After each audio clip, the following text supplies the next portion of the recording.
Myself Saddam Hussain इस video में derive करेंगे electric field intensity at any point due to electric dipole. मतलब एक इलेक्ट्रिक डाइपोल है, उसके एनी पॉइंट पे इलेक्ट्रिक फील्ड इंटेंसिटी कितना होगा उसके लिए क्या करेंगे, यहाँ पे एक्सप्रेशन फाइंड आउट करेंगे। तो इस डेरिवेशन को करने के लिए हम लोग को पीछे का दो कॉन्सेप्ट जो पता होना चाहिए। तो वो दो कॉन्सेप्ट जो इस डेरिवेशन में यूज होगा पहले उसको डिस्कस कर लेते हैं, फिर ये डेरिवेशन जो हम लोग करेंगे। तो पहला कॉन्सेप्ट ऐसे मान लेते हैं कि एक शॉर्ट इलेक्ट्रिक डाइपोल है AB। तो ये AB जो है वो शॉर्ट इलेक्ट्रिक डाइपोल है। इस डाइपोल का नेगेटिव चार्ज जो है मान लेते हैं कि पॉइंट A पे है और इसका पॉजिटिव चार्ज डाइपोल का जो वो पॉइंट B पे है। ये O मान लेते हैं सेंटर ऑफ डाइपोल है और ये जो शॉर्ट इलेक्ट्रिक डाइपोल लिए हुए इसका इलेक्ट्रिक डाइपोल मोमेंट मान लो स्मॉल p है। अच्छा, ये जो इलेक्ट्रिक डाइपोल मोमेंट p है इसके बारे में पहले से पता है कि इसका डायरेक्शन जो होता है वो नेगेटिव टू पॉजिटिव चार्ज होता है। तो यहां शो कर दिए। इतना करने के बाद क्या करते हैं, इस डाइपोल के एक्सियल लाइन पे एक पॉइंट कंसीडर करते हैं P। अच्छा, जिसका डिस्टेंस सेंटर डाइपोल से कितना है R है। तो ये जो पॉइंट P है वो कहां है, डाइपोल के एक्सियल लाइन पे है। तो इस पॉइंट पे इलेक्ट्रिक फील्ड इंटेंसिटी पीछे हम लोग डिराइव कर चुके हैं, फाइंड आउट कर चुके हैं। यहां पे इलेक्ट्रिक फील्ड इंटेंसिटी कितना होगा उसके लिए एक्सप्रेशन जो लिखते हैं, electric field is equal to 1/4 pi epsilon nought. 2 होता था शॉर्ट डाइपोल के लिए, स्पेशल केसेस में किए हुए थे कि शॉर्ट डाइपोल के लिए क्या होता है कि इलेक्ट्रिक फील्ड इंटेंसिटी जो होता है वो 2 into p, यहाँ पे डाइपोल मोमेंट बाय नीचे कितना r3। तो ये जो है वो इलेक्ट्रिक फील्ड इंटेंसिटी है कहां पे, पॉइंट p पे बोले तो डाइपोल के एक्सियल लाइन पे electric field intensity equal to इतना। अच्छा, अब एक बात और यहाँ पे सीखते हैं कि ये जो इलेक्ट्रिक फील्ड है, ये जो पॉइंट p पे इलेक्ट्रिक फील्ड इंटेंसिटी, इसका डायरेक्शन के बारे में, डायरेक्शन का भी कांसेप्ट जो वो काम आएगा डेरिवेशन में। तो ऐसे ये जो इलेक्ट्रिक फील्ड इंटेंसिटी जो पॉइंट p पे होगा एक्सियल लाइन पे जो होगा उसका डायरेक्शन जो है वो ऐसे, ये जो इलेक्ट्रिक डाइपोल मोमेंट p है उसी के अलोंग होगा। मतलब p इस तरफ है तो यहाँ पे इलेक्ट्रिक फील्ड इंटेंसिटी जो होगा उसका डायरेक्शन भी इधर होगा। तो पहला तो ये कॉन्सेप्ट काम आएगा। अब दूसरा कॉन्सेप्ट क्या काम आएगा वो बता देते हैं।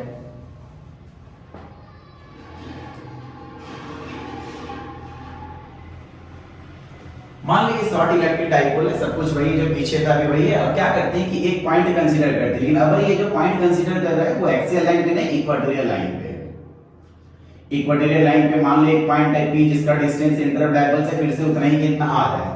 तो इस पॉइंट पे ये इक्वेटोरियल लाइन पे जो पॉइंट P है यहाँ पे इलेक्ट्रिक फील्ड इंटेंसिटी कितना होगा उसके लिए एक्सप्रेशन लिखते हैं। तो इलेक्ट्रिक फील्ड इंटेंसिटी जो पॉइंट P पे होगा equal to 1/4 pi epsilon nought और P by r3। एक्सियल पे क्या था 2p/r3, इक्वेटोरियल पे क्या होता है p/r3 होता है, electric field intensity p by कितना r3। अच्छा, अब इसके डायरेक्शन के बारे में थोड़ा सा सीख लेते हैं। ऐसे इलेक्ट्रिक फील्ड इंटेंसिटी जो इक्वेटोरियल लाइन पे होता है उसका डायरेक्शन जो वो p के अपोजिट, ये इलेक्ट्रिक डाइपोल मोमेंट जो है उसके अपोजिट, मतलब इलेक्ट्रिक डाइपोल मोमेंट इस तरफ है तो यहाँ पे जो इलेक्ट्रिक फील्ड इंटेंसिटी जो होगा उसका डायरेक्शन जो वो p के क्या होगा, अपोजिट होगा। तो ये दोनों कॉन्सेप्ट जो है अभी जो डेरिवेशन करेंगे इसमें काम आएगा। अब हम लोग electric field intensity any point पे डिराइव करेंगे। तो इस डेरिवेशन को करने के लिए सबसे पहले क्या करते हैं, एक शॉर्ट इलेक्ट्रिक डाइपोल लेते हैं। ये शॉर्ट इलेक्ट्रिक डाइपोल जो है इसका नाम रख दिए AB। एक बताओ, इस डेरिवेशन को करने के लिए एनी पॉइंट पे फील्ड फाइंड आउट करने के लिए हम लोग को डाइपोल जो लेना होता है, कंसीडर करना होता है, वो शॉर्ट डाइपोल ही लेना पड़ता है। तो मान लीजिए शॉर्ट इलेक्ट्रिक डाइपोल है AB। अच्छा, ये जो O हो गया वो सेंटर ऑफ डाइपोल हो गया। अच्छा, एक बताओ इस डाइपोल का जो इलेक्ट्रिक डाइपोल मोमेंट है वो कितना, मान लो P है। अच्छा, इस डाइपोल का नेगेटिव चार्ज मान लेते हैं कि पॉइंट A पे है और डाइपोल का पॉजिटिव चार्ज है वो पॉइंट B पे है। अब हम लोग को इलेक्ट्रिक फील्ड इंटेंसिटी जो फाइंड आउट करना है वो एक्सियल लाइन पे नहीं, इक्वेटोरियल पे नहीं, एक्सियल इक्वेटोरियल तो पहले कर चुके हैं, हम लोग को एनी पॉइंट पे करना है। तो मान लो क्या करते हैं कि एक एनी पॉइंट जो वो कंसीडर करते हैं। तो मान लो एक एनी पॉइंट है, यहां मान लेते हैं ऐसे, ये एनी पॉइंट है P। इसी जगह पे हम लोग क्या करते हैं कि इलेक्ट्रिक फील्ड इंटेंसिटी जो है वो फाइंड आउट करना है। इसको क्या करते हैं, सेंटर ऑफ डाइपोल से ज्वाइन कर देते हैं। ज्वाइन करने के बाद मान लो ऐसे ये सेंटर ऑफ डाइपोल से पॉइंट P का डिस्टेंस जो है कितना r है। इतना करने के बाद ऐसे देख पा रहे हैं यहाँ पे ये पॉइंट P जो है वो एक्सियल लाइन पे नहीं, डाइपोल के इक्वेटोरियल लाइन पे नहीं, एनी पॉइंट पे है। अच्छा, एक बताओ ये एंगल जो POP है लेट मान लो इक्वल टू ये कितना है, थीटा है। इतना करने के बाद इस डेरिवेशन को करने के लिए क्या करते हैं कि हम लोग का जो डाइपोल है, ये जो डाइपोल हम लोग का AB जो डाइपोल है, इस डाइपोल को क्या करते हैं कि स्प्लिट कर देते हैं, तोड़ देते हैं टू इमेजरी डाइपोल्स में। एक बात और, ये इलेक्ट्रिक डाइपोल जो कोई वेक्टर क्वांटिटी नहीं होता है कि इसको दो कंपोनेंट्स में रिजॉल्व कर लिए, लेकिन इस डेरिवेशन को करने के लिए हम लोग को क्या करना होता है कि ये जो डाइपोल है इसको स्प्लिट करना पड़ता है, दो इमेजरी एक्चुअल इमेजरी डाइपोल्स में क्या करना होता है, ब्रेक करना होता है। तो पहले इसको क्या करते हैं कि ब्रेक कर देते हैं दो इमेजरी डाइपोल्स में। अच्छा, ये पहला जो इमेजरी डाइपोल होता है वो कुछ इस तरह से होता है, इस तरह से ड्रॉ करते हैं। पहला इमेजरी डाइपोल जो होता है वो कुछ इस तरह से का मतलब बता रहे हैं ऐसे। ये जो डाइपोल बनाते हैं इमेजरी डाइपोल पहला, वो क्या होता है, परपेंडिकुलर टू ओपी, ओपी के परपेंडिकुलर। ये जो डाइपोल बना है ये परपेंडिकुलर टू ओपी। अच्छा, और एक और जो डाइपोल बनाते हैं वो अलोंग ओपी,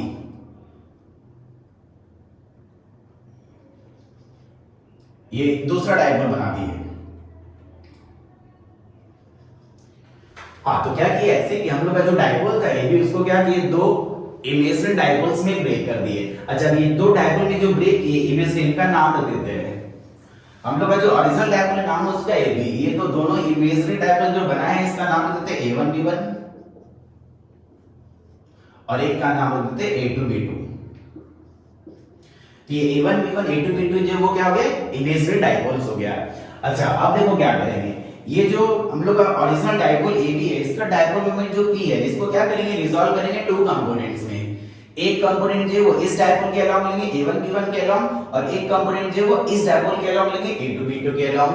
कंपोनेंट्स रिजॉल्व करने के लिए पहले से हम लोग को आता है कि अगर मान लो कंपोनेंट्स एंगल की तरफ रिजॉल्व करें तो P cos थीटा आता है। तो इस तरफ जो ये जो P है इलेक्ट्रिक डाइपोल मोमेंट, इसका कंपोनेंट जो इस तरफ आएगा वो कितना आएगा, P cos थीटा।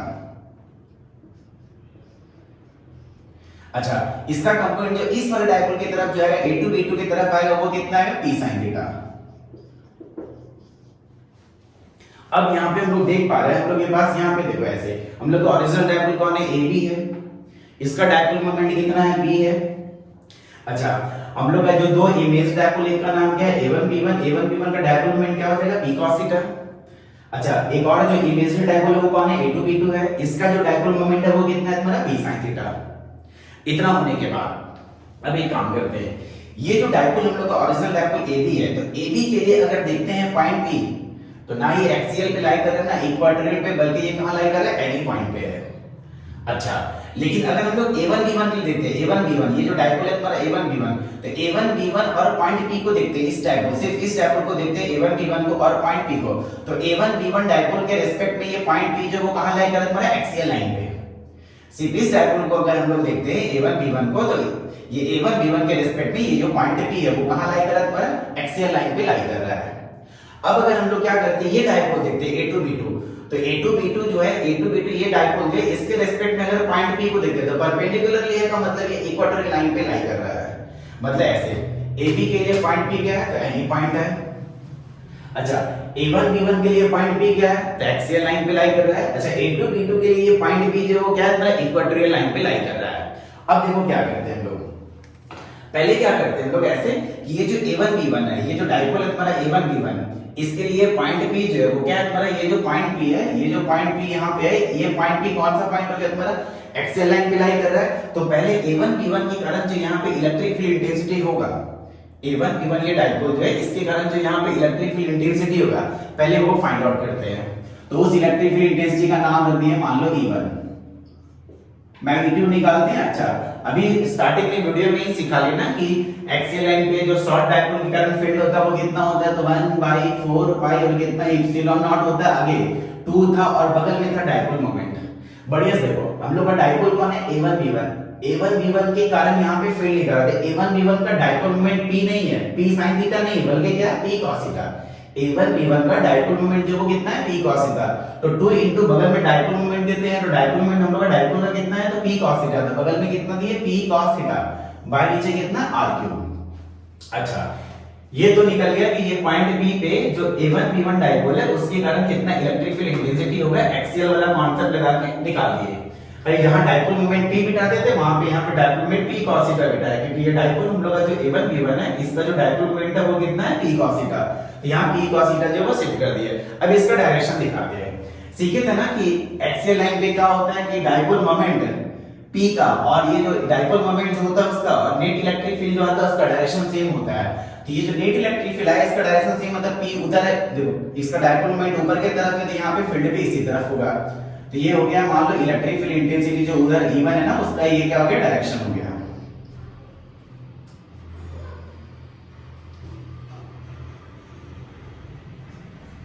ये हो गया E1 का डायरेक्शन। अच्छा इस पॉइंट का नाम लिख देते हैं A, मतलब ये जो इलेक्ट्रिक फील्ड है वो अलोंग P के है। तो ये जो इलेक्ट्रिक फील्ड इंटेंसिटी वो अलोंग P के है। इतना होने के बाद आप क्या करते हैं हम लोग, ये जो दूसरा डाइपोल है तुम्हारा, दूसरा इमेजिनरी डाइपोल जो A2B2 है, हाँ ध्यान देना कि A2B2 का डाइपोल मोमेंट है P sin थीटा। इसके रिस्पेक्ट में अगर देखते हैं पॉइंट P को, तो पॉइंट P जो है वो इसके ये जो डाइपोल है A2B2 इसके इक्वेटोरियल लाइन पे लाई कर रहा है। तो सब कुछ यहाँ पे भूल जाओ कि डाइपोल देखो A2B2 को देखते हुए पॉइंट P जो वो कहां लाई कर रहा है तुम्हारा इक्वेटोरियल लाइन पे। तो यहाँ पे जो ये डाइपोल का A2B2 का इलेक्ट्रिक फील्ड इंटेंसिटी आएगा, अब वो फाइंड आउट करते हैं। तो यहाँ पे फॉर्मूला जो लगेगा वो कौन सा लगेगा, इक्वेटोरियल लाइन वाला। तो इस इलेक्ट्रिक फील्ड का नाम E2 दे देते हैं। ये जो सेकंड इमेज डाइपोल है A2B2 उसके कारण जो फील्ड होगा पॉइंट P पे उसका नाम क्या दे दिए, A2 दे दिए। अच्छा इज इक्वल टू फॉर्मूला क्या अभी वीडियो के स्टार्टिंग में ही सीखे थे 1/4 पाई एप्सिलॉन नॉट होगा और सिर्फ होगा डाइपोल मोमेंट बाय नीचे r क्यूब। यहाँ पे डाइपोल मोमेंट जो डाइपोल का A2B2 का वो कितना है P sin थीटा। तो P sin थीटा बाय नीचे कितना हो गया r क्यूब हो गया। अब क्या करते हैं, ये E2 का डायरेक्शन देखते हैं। अभी वीडियो के स्टार्टिंग में ही सीखे थे कि इक्वेटोरियल लाइन पे क्या होता है ना कि डाइपोल मोमेंट का और फील्ड का डायरेक्शन अपोजिट। देखो इस डाइपोल का डाइपोल मोमेंट इधर है, इस तरफ है ना, P sin थीटा का डायरेक्शन इस तरफ है।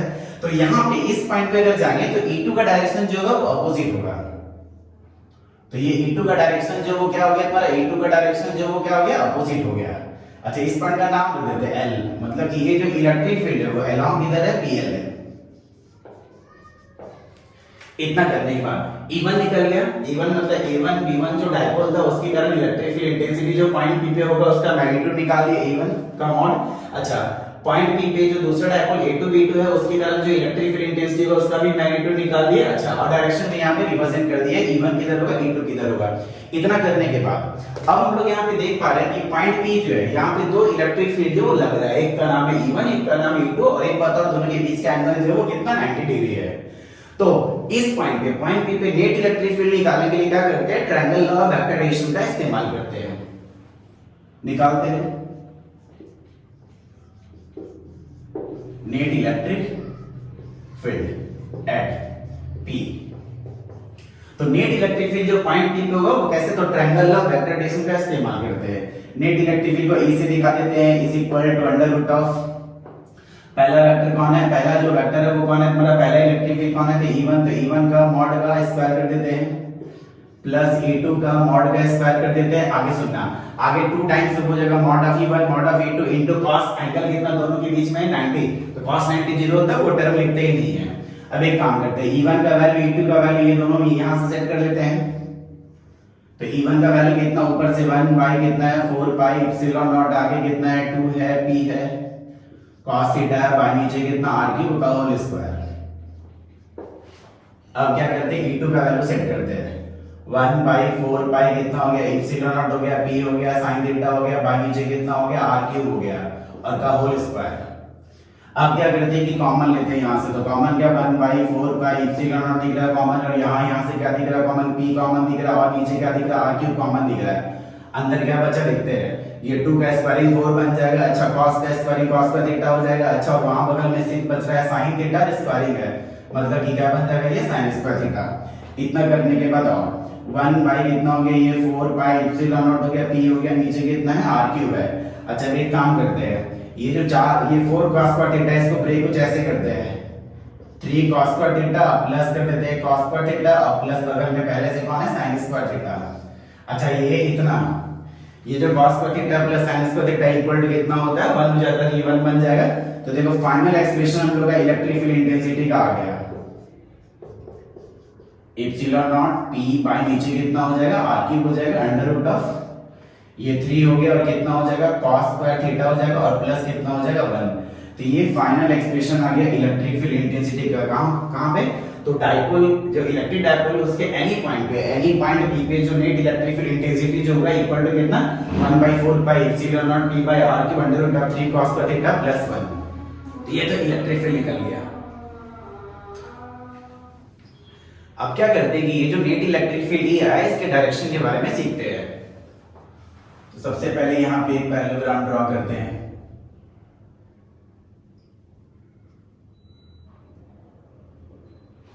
अच्छा, ये लाइन जो है वो E1 को रिप्रेजेंट कर रहा है, ये जो है E2 को रिप्रेजेंट कर रहा है, और ये नेट इलेक्ट्रिक फील्ड को ये लाइन रिप्रेजेंट करेगा। तो ये लाइन जो है वो किसको, नेट इलेक्ट्रिक फील्ड को E को रिप्रेजेंट कर रहा है।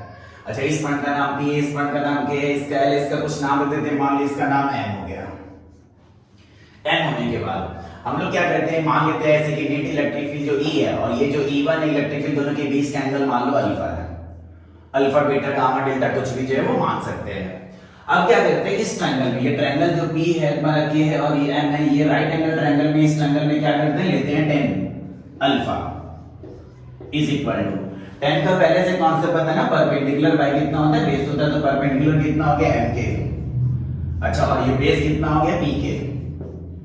तो इस ट्रायंगल से tan alpha is equal to क्या हो गया, परपेंडिकुलर हो गया MK। अच्छा, और ये बेस कितना हो गया PK।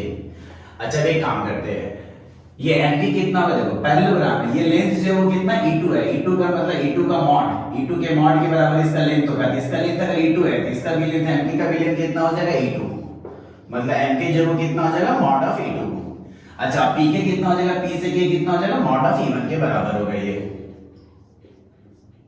अब क्या करते हैं कि पीछे अभी देखे थे इक्वेशन आया था ना, E2 का वैल्यू को सेट करते 1 बाय कितना था, 4 पाई एप्सिलॉन नॉट था। अच्छा, और कितना था, P था sin थीटा था, बाय नीचे कितना था, r क्यूब। अच्छा, और ये E1 का वैल्यू कितना था, तो 1 बाय 4 पाई कितना एप्सिलॉन नॉट था, 2 था, P था, cos थीटा था, बाय नीचे कितना था, r क्यूब। ये कट गया, ये कट गया, P से P चला गया। अच्छा, r क्यूब से r क्यूब चला गया, क्या क्या बचा, ऊपर बचा sin थीटा, नीचे बचा cos थीटा, तो ये sin बाय cos क्या बन जाएगा, tan थीटा। अच्छा, और नीचे ये क्या मतलब 2 बचा हुआ है, और इधर क्या आ गया, tan अल्फा। तो tan alpha is equal to कितना आ गया, tan थीटा बाय 2, ये निकल गया डायरेक्शन। अब हम लोग क्या करते हैं कि यहाँ पे 2 स्पेशल केसेस जो वो करते हैं। पहले ऐसे, अगर मान अभी तो पॉइंट P यहाँ पे तो एंगल थीटा बना हुआ, पॉइंट P जब यहाँ पे तो इस लाइन के साथ एंगल कितना बना हुआ, थीटा बना हुआ है। अगर मान लो ये पॉइंट P जो है ऐसे, अगर मान लो पॉइंट P जो इस तरह से हो के मान लो ये एक्सियल पॉइंट पे आ जाता है, तो अगर ये पॉइंट P जो अगर एक्सियल लाइन पे आ जाता है, एंगल कम हो रहा है, जब एक्सियल लाइन पे आएगा थीटा इक्वल टू कितना बन जाएगा, 0 डिग्री। तो लिखते हैं line, if P lies on axial line then theta is equal to कितना हो जाएगा, 0 डिग्री। पॉइंट P जब क्या होगा, मतलब ये एक्सियल लाइन पे आएगा तो एंगल कम और कम हो रहा है, यहाँ पे जब पॉइंट P जब एक्सियल लाइन पे आ जाएगा तो थीटा कितना हो जाएगा, 0 डिग्री। देयरफॉर अब देखते हैं इलेक्ट्रिक फील्ड इंटेंसिटी कितना होगा। बेसिकल एक्सप्रेशन फाइंड आउट किए थे, 1 बाय 4 पाई एप्सिलॉन नॉट था। अच्छा, P था, बाय नीचे कितना था, r क्यूब था, अंडर रूट ऑफ कितना था, 3 cos पर थीटा। तो 3 cos पर थीटा के जगह हमने 0 डिग्री सेट कर दिया, प्लस कितना 1। अच्छा, तो ये हो गया तुम्हारा 1 बाय 4 पाई कितना हो गया तुम्हारा, एप्सिलॉन नॉट हो गया, P हो गया, नीचे कितना हो गया, r क्यूब हो गया, अंडर रूट ऑफ। अच्छा, ये cos 0 डिग्री इक्वल टू कितना होता है, 1 होता है, ये 3 * 1 का स्क्वायर कितना हो जाएगा, 1 3 हो जाएगा, प्लस कितना ये 1। अब ऐसे ये 3 + 1 4, मतलब कि ऐसे रूट से कितना 2 निकल जाएगा, तो कितना हो जाएगा 1 बाय कितना 4 पाई और कितना एप्सिलॉन नॉट हो जाएगा, 2 हो जाएगा, P हो जाएगा, बाय नीचे कितना r क्यूब। तो अगर पॉइंट P एक्सियल लाइन पे लाई करेगा तो electric field intensity equal to इतना हो जाएगा। डायरेक्शन देख लेते हैं यहीं पे, एंड tan अल्फा बराबर क्या सीखे अभी, tan थीटा। थीटा की जगह हमने 0 डिग्री सेट कर देते हैं, बाय नीचे कितना 2, तो tan 0 degree equal to 0 by 2 equal to कितना हो जाएगा, 0। मतलब कि ऐसे tan alpha is equal to 0 है, मतलब अल्फा इक्वल टू कितना हो जाएगा, 0 डिग्री हो जाएगा। एक तो ये हो गया। दूसरा ऐसे, दूसरा सीखते हैं ये सेकंड नंबर पॉइंट, कि अगर मान लो ऐसे कि ये जो पॉइंट P है वो कहां पे, एनी पॉइंट पे नहीं, मान लो इक्वेटोरियल लाइन, इक्वेटोरियल लाइन का मतलब ऐसे इस जगह पे अगर है, अगर मान लो ये पॉइंट P जो है वो इक्वेटोरियल लाइन पे लाई करेगा, ऐसे लाई करेगा, तो देखो अभी मान लो यहाँ पे पॉइंट P पे एंगल कितना बन रहा है, इस लाइन के साथ थीटा बन रहा है, लेकिन अगर मान लो ये इक्वेटोरियल लाइन पे आएगा तो एंगल कितना हो जाएगा, 90 डिग्री। एक्सियल पे 0 हो गया था, अभी जब इक्वेटोरियल पे आएगा तो एंगल कितना हो जाएगा, 90 डिग्री। तो if point P lies on equatorial line, then theta equal to कितना हो जाएगा 90 डिग्री। अच्छा अगर यहाँ पे 90 डिग्री सेट करते हैं तो cos 90 degree is equal to कितना होता है 0, मतलब ये टर्म खत्म, 0 प्लस कितना हो जाएगा 1, मतलब ये आ जाएगा कितना 2 अंदर से 1 ही आएगा तो कितना हो जाएगा p बाय r क्यूब। अच्छा एंगल डायरेक्शन में निकाले थे tan अल्फा, जो अल्फा का वैल्यू कितना डायरेक्शन में निकाले थे, यहाँ पे वेट सेट करते हैं 90 डिग्री, tan 90 डिग्री कितना पूरा इन्फिनिटी बाय 2 इन्फिनिटी रहेगा। अच्छा अगर मान लो tan alpha equal to infinity, मतलब अल्फा इक्वल टू कितना डिग्री हो जाएगा 90 डिग्री। अब नेक्स्ट वीडियो में हम लोग डाइपोल फील्ड से रिलेटेड जितना भी न्यूमेरिकल्स है वो डिस्कस करेंगे। Thank you.